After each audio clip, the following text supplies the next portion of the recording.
Good afternoon, class 5 students. Yesterday I taught you 11 to 30 questions. So today I will start from question number 31.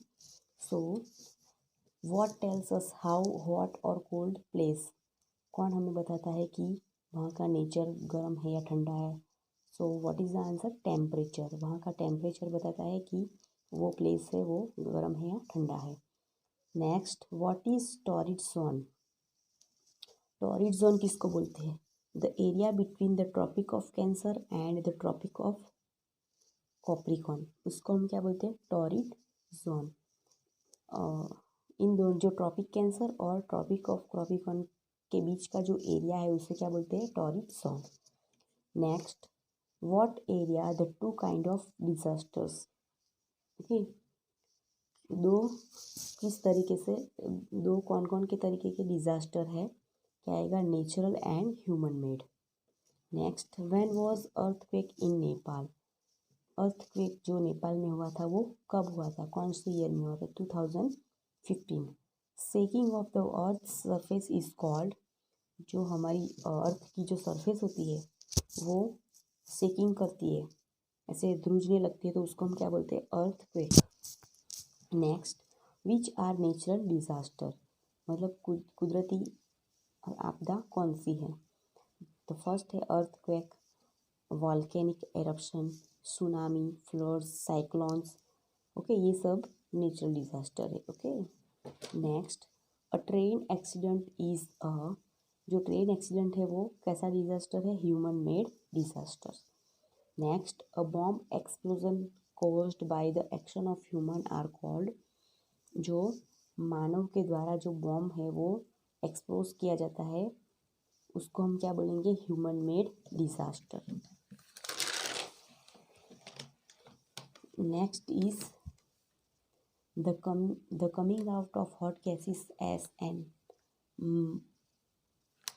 Merton rocks from volcano is called, जो जिसमें से मतलब hot gases निकलते हैं, गर्म हवाएं निकलती है और जो रॉक है वो पिघल के निकलने लगती है, तो उसको हम क्या बोलते हैं? वॉल्केनिक एरप्शन, अग्नि ज्वालामुखिया. Okay. What are causes of volcano eruption?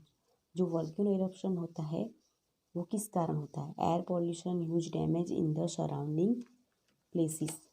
मतलब वॉल्केनो के कारण क्या क्या नुकसान होता है? तो जो एयर पॉल्यूशन होता है उससे, और बहुत सारा डैमेज होता है. वह जहाँ पे वॉल्केनिक इरप्शन होता है वहाँ के आसपास के जो एरिया होते हैं उसमें बहुत सारा डैमेज हो जाता है. Next, volcanoes are mostly found around the edges of the, जो वॉल्केनो है वो ज़्यादातर कहाँ पे होते हैं?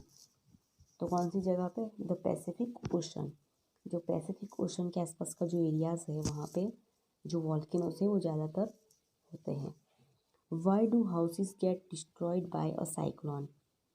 जब साइक्लोन होता है तब जो घर है वो डिस्ट्रॉयड क्यों होते हैं, टूट क्यों जाते हैं? Because very strong winds and rain.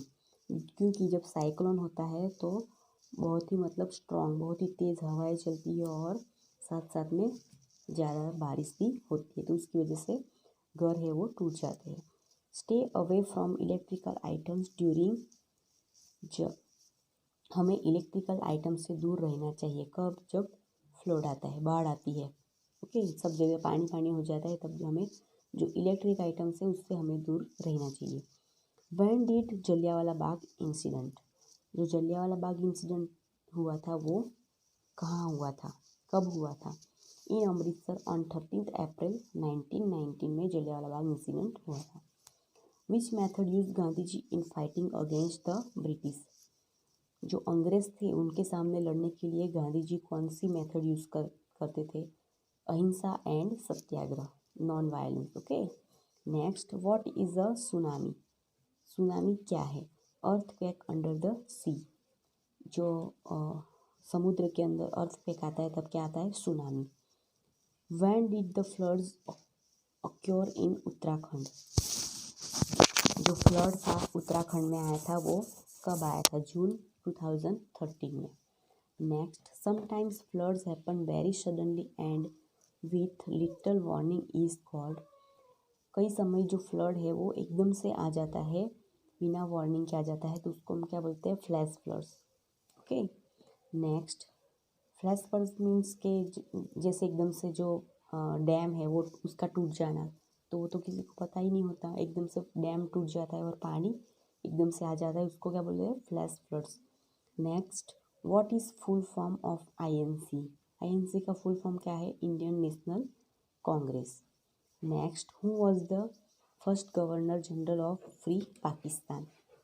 जब इंडिया और पाकिस्तान जब फ्री हुए तो इंडिया के जो फर्स्ट प्राइम मिनिस्टर थे वो कौन थे? जवाहरलाल नेहरू। और जो फर्स्ट फ्री पाकिस्तान के जो गवर्नर जनरल थे वो कौन थे? मोहम्मद अली जिन्ना।